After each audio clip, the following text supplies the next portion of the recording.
Hello, I'm State Representative Heather Scott from North Idaho District 1, and I wanted to share with you some of my frustrations. And I guess I'm tired of trying to fix the Health and Welfare Department in the Idaho State, and so I've decided my only hope is to come to you, the people. So I'll tell you where I've been and kind of what's going on. So I get lots of complaints about child protective services in this state, and there is a lot of issues. We our state investigates over 10,000 calls on child protective services, and of that, there are really only 1,500 of those that are actually problems. But we've built up this huge bureaucracy to go to people's homes and invade their homes and question them about their children, and a lot of this is for no reason. So let's start with last year. Last year, I brought forward a bill that said when you go to a home, when you're a child protective worker, you're a CPS social worker, and you go to a person's home, I'm just asking you to give them a sheet of paper that says, hey, here are your rights in case you want to exercise those rights. What we have is we have incident after incident where CPS workers are bullying their way into citizens' homes, telling them they have no choice, they have to let them in. I've had cases where the police officers have told people they do not have any rights because they're in city limits when it comes to child protective orders. And I've also heard, I also had someone, they said we have more rights than police officers as a CPS worker.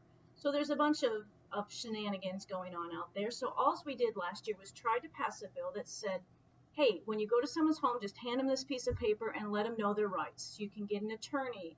You can refuse. You have the right to remain silent and you have these rights. And so the Health and Welfare Department had a fit. They did not. This would basically shut down the whole system, and children would be beaten, and it was horrible. How dare us even suggest? How dare the legislature even make a comment like that? Interesting enough, after they killed my bill last year from saying how horrible it was, they came out with a little pamphlet now over the summer. I even asked, when I found out they were doing this, I said, hey, I'd love to put some input into this. I've worked hard on this. And they said, oh, we'll let you see a final copy. That's how arrogant this department is.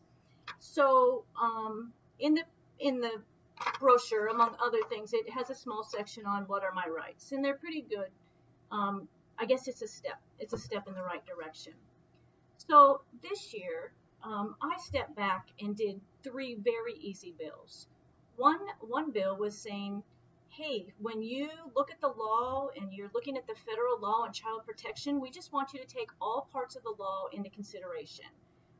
Don't forget there's a part over here on parental rights, and we just want you to take everything into consideration. That bill, I've got back, you always get word from the governor's office, word from Health and Welfare. They think it's going to destroy the whole judicial system and how they deal with child protective cases, which is BS. They just don't like to be told what to do. So that bill didn't even get a hearing. It made it through the House, but it didn't get a hearing. There was another bill on mandatory reporting, and that failed. But what I want to talk about is today a very simple bill that we found in code where they're supposed to be training the CPS social workers that go to your house on your rights. And we found a place in code that's already in there. They're supposed to know the constitutional and legal rights of the citizens and the children and the families they're dealing with. And so we added a part of code that basically we got the language straight from the Attorney General confirming, are these the rights? Are these the rights? And the Attorney General, yes, yes, yes, yes. We used his language. We put it in the bill and basically said, hey, we just want you, when you train your social workers, they have a huge turnover for social workers. When you train your social workers to go into people's homes or to investigate, make sure you train them on these rights of people. You would have think we were asking for someone's firstborn child. This was horrible. Once again, children are going to die. It's just horrible. So I guess my point is they don't want to hear what the citizens have to say. They don't want to hear what the people have to say. But I look at their numbers of the money that they spend on associations. And so the Health and Welfare Department of Health and Welfare, your tax dollars through Health and Welfare, they're spending $12,000. These are memberships, subscriptions, and dues that they are paying to organizations that's basically running our state health and welfare program. They're paying $12,600 in membership dues to the National Alliance and State Territorial AIDS Director, NASTAD. That's $12,600. They're paying $4,300 to the National Energy Assistance Directors Association. They're paying $15,000 in memberships dues to the American Public Human Services Association. $8,000 to the National Association of Medicaid Directors. No wonder we're getting all this crappy policy in Idaho. When you add up all these $4,900, $4,700, $18,000 to be part of the Association of State and Territorial Health Officials, $8,000, $5,000, in total $155,000, $644 that your health and welfare department is paying in membership, subscriptions, and fees to be parts of organizations that they're taking their marching orders from. I don't do things lightly. I will just show you this. These are the bills I've worked on for the past 2 years. I've done my research. There's a ton of case law confirming these cases. I've got AG opinions that basically are the correct language. And you have these health and welfare employees that will not be told, will not be questioned, they have their agenda, and that's what they're doing. And I guess I'm tired of it. And I guess what I want you to know is you do have rights as parents. And you're probably not going to be seeing them when it comes to child protected. And so what I'm going to encourage you to do is go to idahocps.org. This is a website that a citizen has put up that they were just fed up with health and welfare, taking advantage of citizens. I've got so many stories, and you can share your stories on the website, idahocps.org. It's completely run by volunteers, and it will tell you your rights. And you do have certain rights when it comes to state agencies. You do not have to let them on your property, and I would suggest you don't. The people I am dealing with down here for health and welfare, they're out of control. They're out of control, and they basically have an agenda, and it has nothing to do with families. It has nothing to do, in my opinion, they have an agenda. And there's a lot of money to be made in children. And so I would say it's best to keep the state away from your children as much as you can.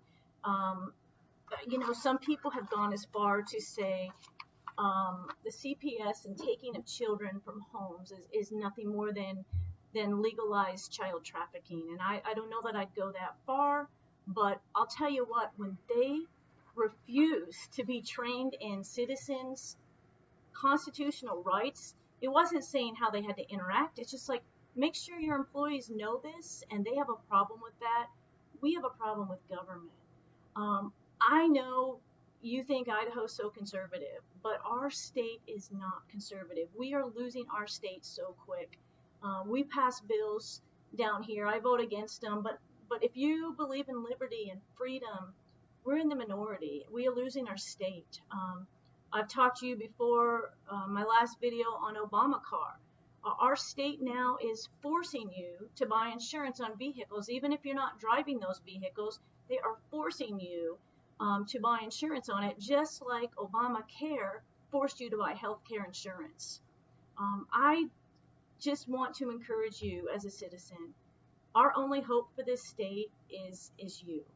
I truly believe all power is in the people, and until the citizens start stepping up and pushing back, we are going to lose our state. And we have so many people moving here that have seen it happen in their states, and I would encourage you, please, please, please get involved. Find out who your elected officials are. Put pressure on them. Look at their voting records. All this stuff is public, and we are losing our state. We passed another bill just last week to expand another program in health and welfare, the Yellow Dot program. I mean, this is crazy. Now we're going to, it's a volunteer program. We're going to give all this money to health and welfare so they can put a yellow dot on your window in case you've got some medical condition. It will alert the emergency people to know that they can just look you up in their data system. There was also a bill passed last week where they're starting to consolidate all your medical records, and they're going to have them in one place.